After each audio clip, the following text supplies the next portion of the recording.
Hey, everybody, and welcome back here to another week with your favorite cousin, Kinda G. Y'all, I just realized that I just barely filed my taxes. Like everybody else done already got their taxes done back in January, February. That money has been spent. But I said, you know what? I'm going to wait to file mine at the last minute because in the beginning, when I first got my W-2s back, I said, yeah, let me put it into TurboTax like I did last year. Because, cousins, if y'all remember last year, it was a complete flop. I actually owed last year. Like, what? But this year I said, nah, they can't do that to me twice in a row. That's just dumb. Like, why would you do that to somebody 2 years in a row? Like, who does that? And just like last year, my palms was itching. So I knew I was getting some money back. Baby, when that joint said $19, $19, not even 20. You can't even round up and give me 20. That's just sad. So I said, you know what? I'm just going to wait and see if maybe they'll round it up. So I waited to the last minute, April 15th. That's the last day to file. And I said, let me hit up H&R Block and let a tax professional look at it. Darling, they said $1 back. I'm like, no. On TurboTax, it says $19. Oh, yeah. So I went back home because I'm like, it doesn't make sense to pay to file with y'all at H&R Block. I'll just go home and file it on TurboTax and get my little $19 back. Whatever. So I go home and finish everything on TurboTax. Honey, when I tell you, after I finished putting in all my information, that $1 amount that H&R Block had was actually correct. And I'm just sitting there looking at my phone like, what? $1? $1. This cannot be real. One funky dollar? Long story short, I got my dollar back. Send my check in the mail, IRS, okay? And my next step is reporting the IRS to the IRS because I need to report a real serious crime. Count your days. But anyways, cousins, that was my little announcement for the week. I do hope y'all got y'all's tax return back and y'all got a good lump sum of money, unlike I did. But anyways, y'all, I hope you're ready to dive into this week's case. Go ahead and sit on down, get comfortable, grab your wine, grab your popcorn, and let's dive in. That's what it's all about. Guns and butter, baby.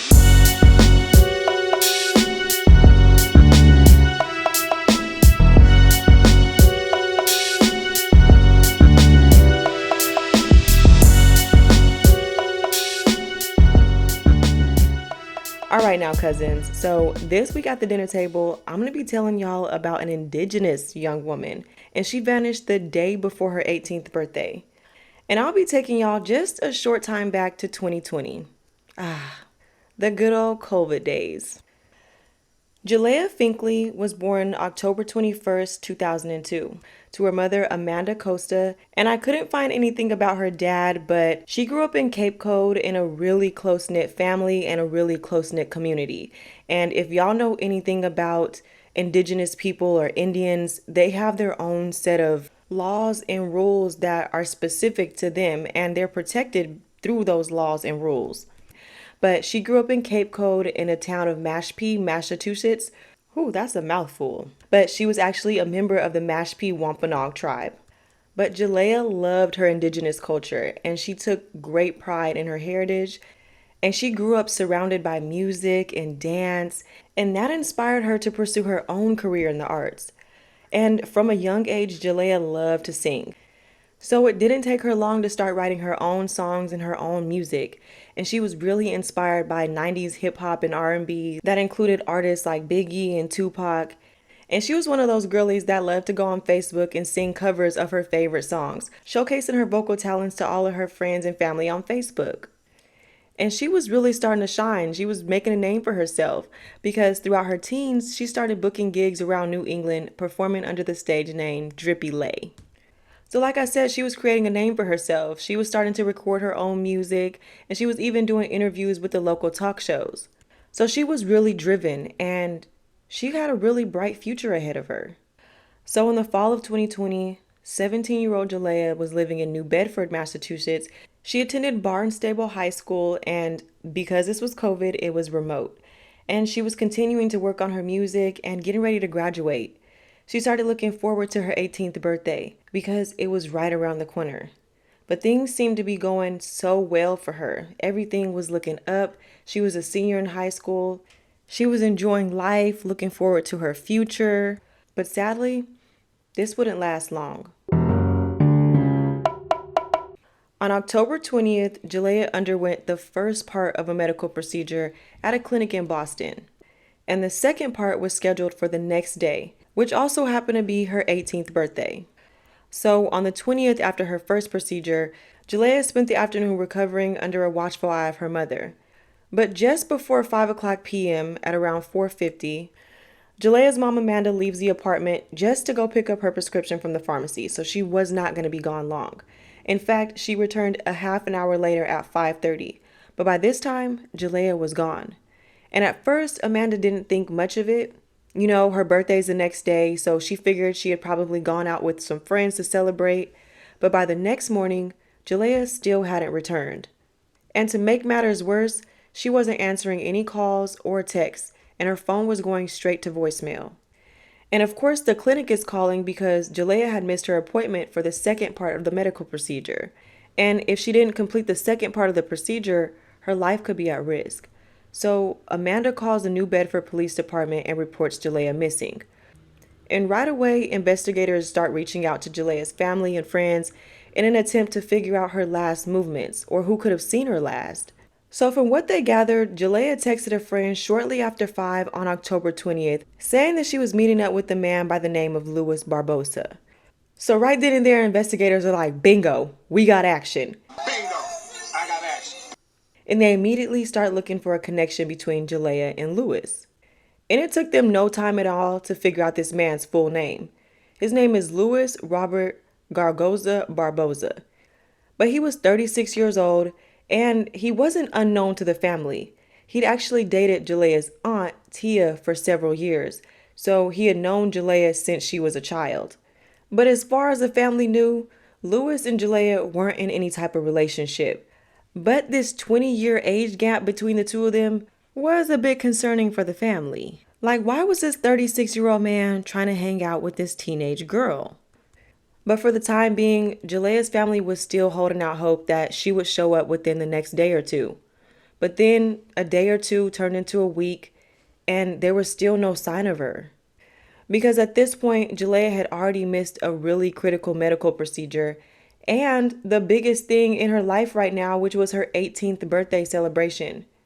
And on top of that, she also had a younger brother whose birthday was right near hers as well.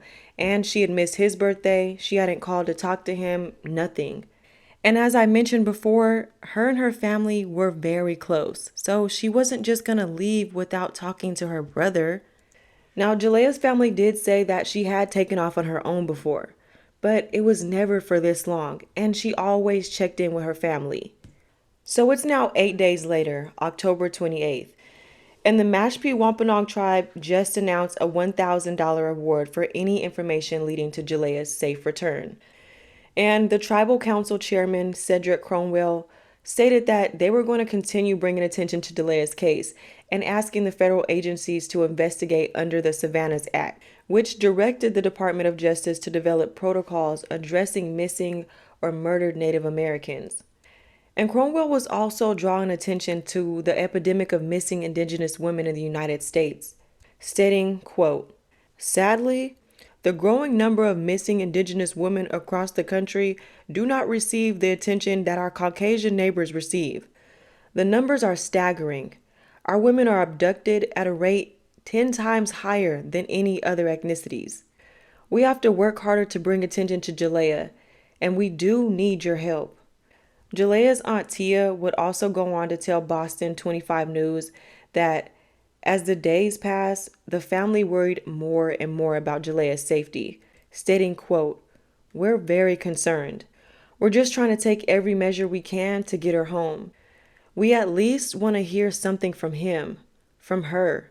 It's just not normal that she doesn't reach out to any of us." On October 29th, only the day after the award was announced, Lewis's tack-headed ass uploaded several videos and pictures to his Twitter account.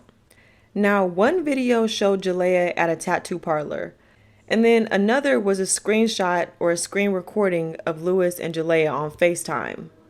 Both of these videos were posted without audio, and the pictures showed the pair at a restaurant, then in an elevator, and then Lewis also posted screenshots of text messages between himself and Jalajhia, which to the public seemed to indicate that they were in some sort of relationship.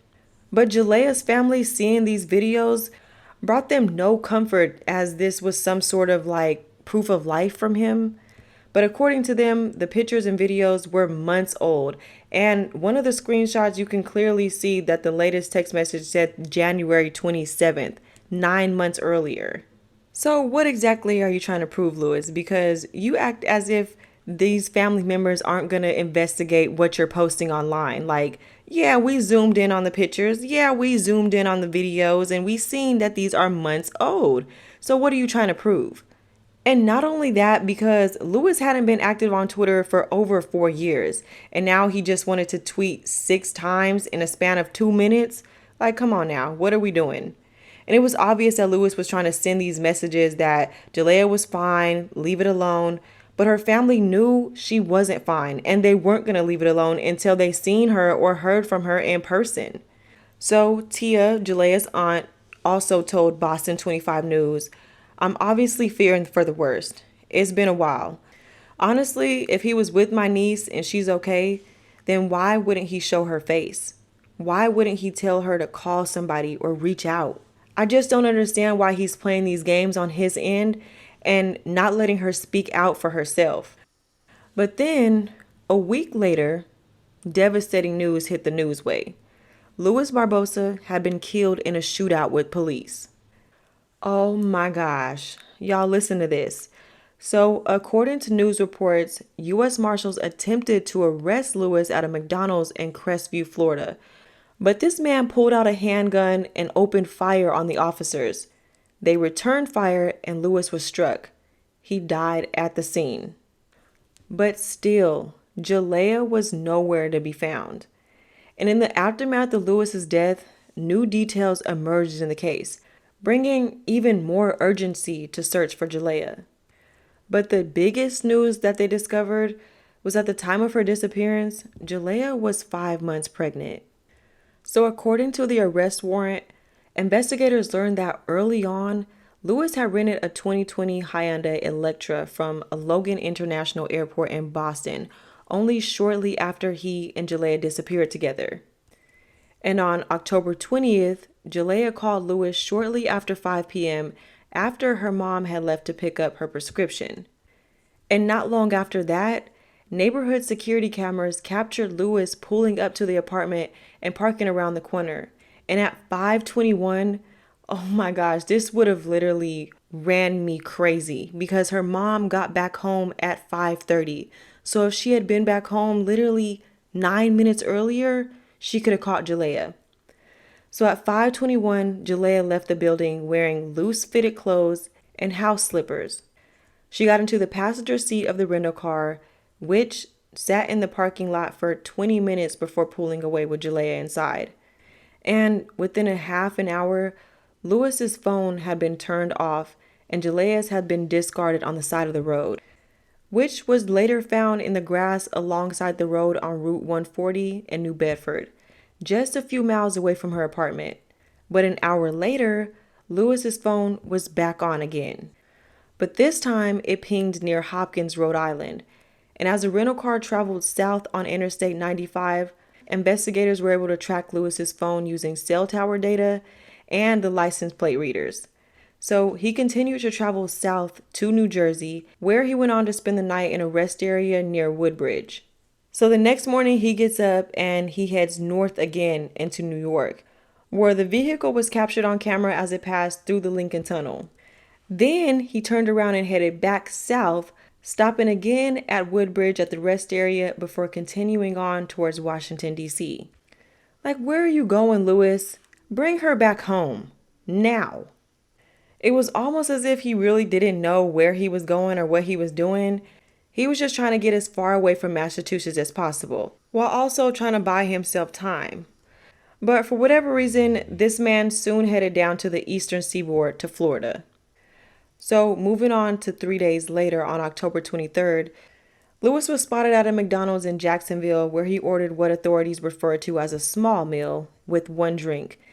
And this right here only intensified investigators' concern for Jalajhia's well being. Because you ordering this small ass meal, is it for her or is it for you? And why are you only ordering one meal? And so far, none of the surveillance videos or traffic cameras had captured a young woman in this vehicle with him. It appeared that Lewis had arrived in Florida alone, and a week later, he left Florida and drove to Texas. And this is where authorities got a hit on his license plate in Houston on October 30th. Like, Buddy is just on this road right now. He is just driving. But 3 days later, he was back in Florida and authorities were on his trail. But because Lewis had crossed state lines, several state lines, police had asked the U.S. Marshals Services for their help tracking him down. And with that, they went on to obtain an arrest warrant charging him with kidnapping and grand larceny. And in the warrant application, they laid out the case against Lewis, stating, quote, detectives have probable cause to believe that Finklea has been kidnapped by Barbosa without lawful authority, by forcibly or secretly confined or imprisoned against her will. There is great concern that her life and safety are in danger, as her whereabouts are unknown. So on November 4th, U.S. Marshals spotted Lewis in Crestville, Florida. So they started surveilling him. And that next morning, they attempted to arrest him at that McDonald's. However, Lewis died in that confrontation, and Jalajhia's family lost a little bit of hope because they still had no idea where she was. But investigators were still determined to find Jalajhia, even though they knew she could be anywhere from Massachusetts to Florida to Texas. So, with Lewis being dead at this point, they began searching any location where he had stopped along this little road trip that he had gone on, hoping to find something that would point them in the right direction. So, with that, eventually the Massachusetts State Police was able to get full access to Lewis's cell phone. And forensic analysis uncovered a note written on his phone in which Lewis explained what had happened on October 20th. So in this note on his phone, he wrote about his struggle with depression and how he had, quote, snapped before killing Jalajhia in his car. Then he included directions to where her body could be found. On November 25th, 2020, officers from Indian River County Sheriff's Office recovered the remains of Jalajhia Finklea. She had been left in a field in Fillsmore, Florida, just yards away from Interstate 95. And an autopsy would later reveal that she had been shot twice in the head.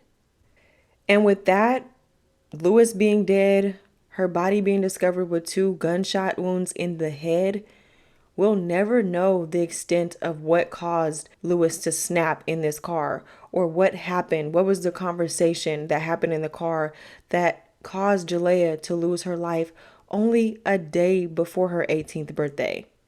These are questions that her family is always going to be searching for, always going to go to sleep thinking about. Why? Why her? Why this moment? What did she do? What happened? Just tell me something. But they'll never have these answers because Lewis is gone, and he was the key to knowing these answers. Jalajhhia's life was cut way too short. She was loved, for one. Her family loved her. And 2, she had big dreams. She was ambitious, she had goals, and she was so talented. Cases like this make me sick to my stomach because you'll never have the full story. You'll never have all of the answers. But y'all, that's the end of this week's case. I hope y'all enjoyed. This one was another short one, but I did give y'all more details, okay? I promise y'all I will give y'all more details, okay? I did that.